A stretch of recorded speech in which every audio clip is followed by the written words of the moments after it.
질의 드리겠습니다. 이태원 참사 특별법에 대해서 대통령이 거부권 행사한 거 알고 계시죠?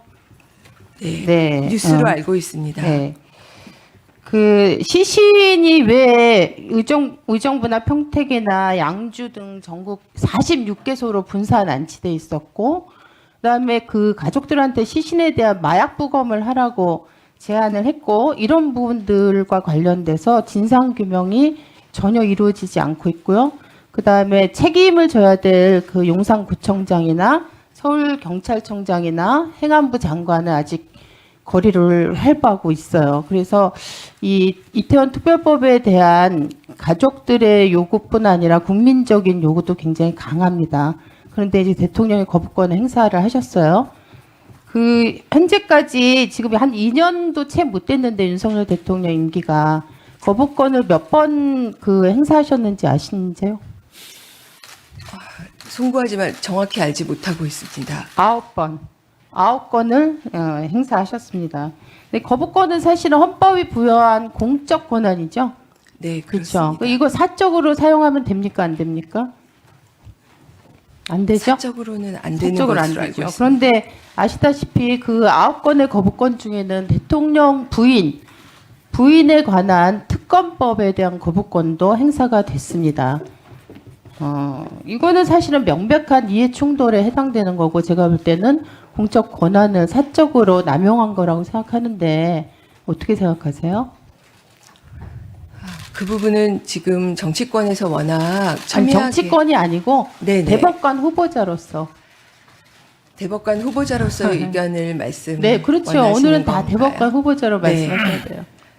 그 부분을 제가 상권분립에서 사법부의 대법관으로서의 후보자로서의 의견을 물어보시는 거라면 답변하기 어렵다고 근데 말씀드릴 오늘 수밖에 질의가 없습니다. 많이 나올 텐데 그렇게 네네. 답변하시면 네. 청문 자체가 제대로 진행이 안 될 겁니다. 왜냐하면 이거는 지금 특검법이 재결이 설사 안 되더라도 22대에 반드시 다시 재발이 될 거고, 그러면 어떻게든 간에 관련돼서 대법원에서도 이것과 관련된 사안 처리를 해야 될 상황인 그런 사안이에요. 그래서 대법관 후보자로서 저는 입장이 있어야 된다고 생각합니다. 근데 어쨌든 그러면 이 문제에 대해서는 이걸만 물어보겠어요. 대통령 거부권이 이렇게 가지고 있습니다.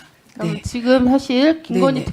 특검법에 대한 거부권 같은 경우는 헌법의 취지에 부합하지 않는다고 보여지니까 이런 부분들은 좀 면밀하게 검토를 하실 필요가 있다.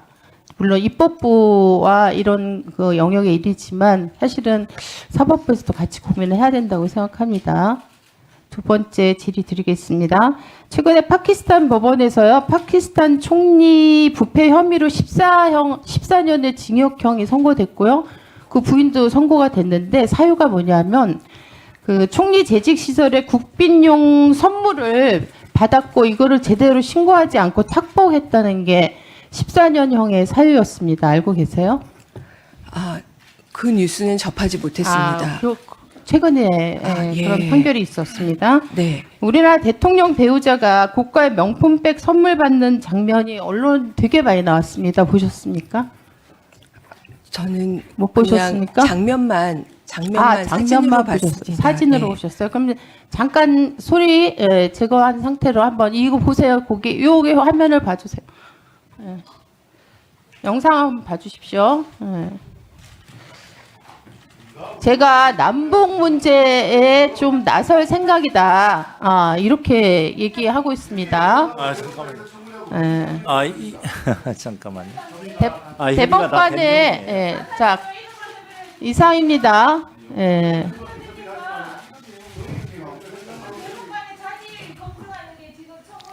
잠깐만. 자, 이거만큼 이렇게 심각한 우리 사회에서 큰 사건이 없습니다. 네.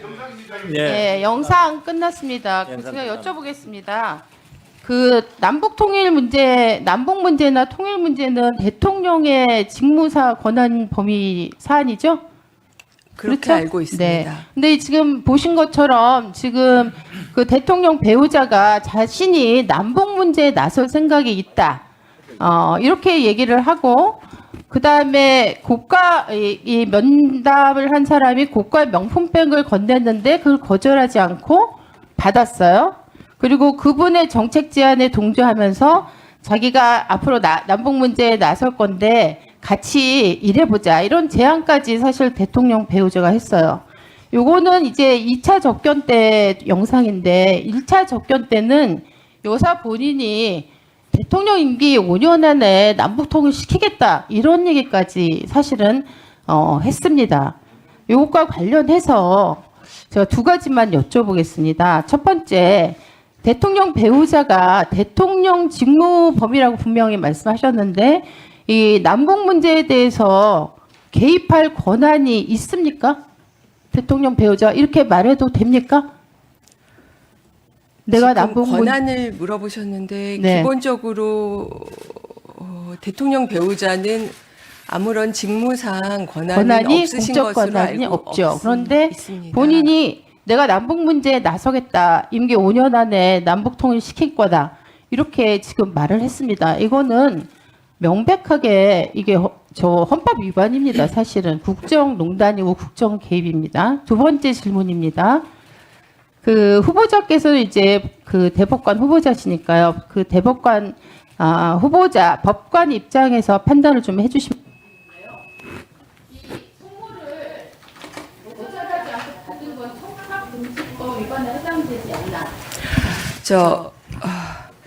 지금 위원님 질의에 제가 더 이상 답변하기는 어려운 것이 저희는 법원에 올 쟁송성 사건이 될 여지가 있는 것은 답변드리기가 어려울 뿐 아니라 더욱이 대통령 배우자께서 어떠한 직무상 권한을 가지고 있으시지 않기 때문에 더더욱이 답변드리기 어려운 사안이 아닌가라고 생각이 듭니다.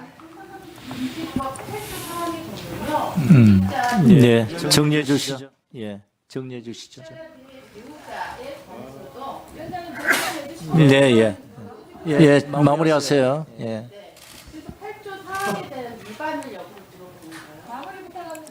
그러니까 이게 쟁송성 사안이 될 여지가 있으면 저희가 아예 답변 드리기가 어렵다는 말씀을 다시 한번 드립니다, 위원님. 네.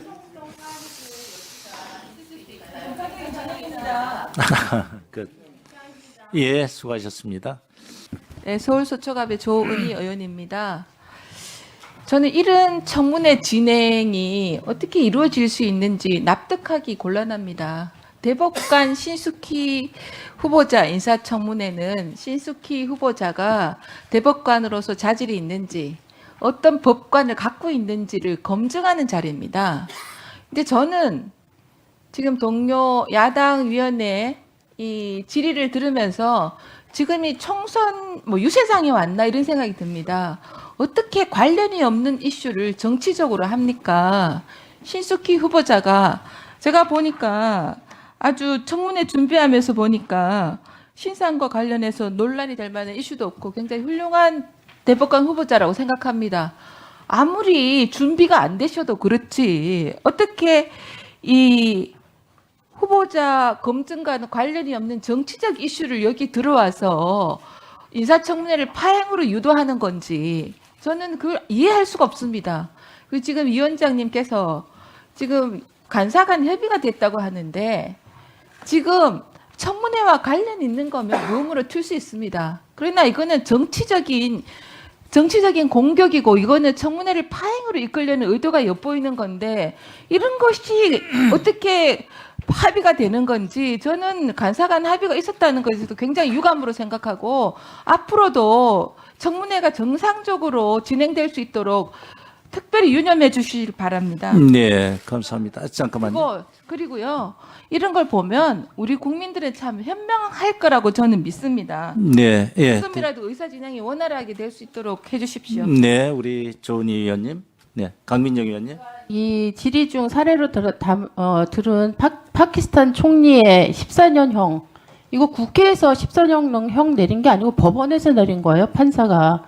판사가 이런 사태에 대해서 어떤 의견을 가지고 법적 판단을 하고 해석을 하느냐 이에 대해서 저는 대법관 후보자한테 물을 수 있고 물어야 된다고 생각합니다. 왜냐하면 지금 이 명품백 사건은 전 국민의 관심사고 국가적인 이슈가 되고 있는데 이런 문제에 대해서 대법관 후보자가 전혀 사실을 알지도 못하고 법적 고민도 안 하고 있다. 이러면 그거 자체도 저는 대법관 후보자로서의 자격에 대해서 판단할 수 있는 근거가 된다고 생각합니다. 그래서 인사청문위원으로서 제가 판단해서 오히려 안 하면 안 되는 사안이라고 생각해서 질의한 것입니다. 여기에 대해서 조은희 의원님께서는 조은희 의원님이 필요하다고 생각하시는 후보자 검증 질의를 잘 해주시기를 당부드리겠습니다. 네, 됐습니다. 경북 고령성주 7구의 정의영 의원입니다. 전 국민이 대법관 인사청문회를 지금 보고 계시고 좀 품격 있는 진행이 돼야 된다. 늘 우리 청문회가 이 정책적 역량 검증에 치우치지 않고 정치 공세에 머물기 때문에 비판받는 겁니다. 이 대법관 우리 후보님의 인사말에 보면 이 아동 여성 장애인 가난한 사람의 웃음소리가 나라 발전의 정도에 비례한다. 또 뒤에 보면 이 수시로 바뀌는 여론이나 정치적 지형 변화에 흔들리지 않으면서 서서히 변화하는 시대의 흐름을 읽어내야 하는 막중한 책임이 있다. 대법관 후보자는 이런 자세로 청문회에 임하는데 우리 정치인들이 정치 공세를 하면 되겠습니까? 이 몰카 공작했는 거 이런 거 틀어가지고 여기서 입장을 물어보고 난처하게 만들고 저도 단체장 했던 분이 법인카드로 과일 1,000만 원씩 사 먹고 샴푸 사고 일제 샴푸 사고 초밥 먹고 이런 거 안 물어보려고 합니다. 예? 그 부인이 재판 그 법인카드로 해서 뭐 논란이 있어서 재판 출석하고 이런 질문 해가지고 청문회가 되겠냐 이 말입니다. 그래서 그런 거 하지 말자는 게 제 이야기고 정책적인 역량을 검증하는 데 좀 집중을 해주면 좋겠다 이런 말씀 당부의 말씀 드리겠습니다.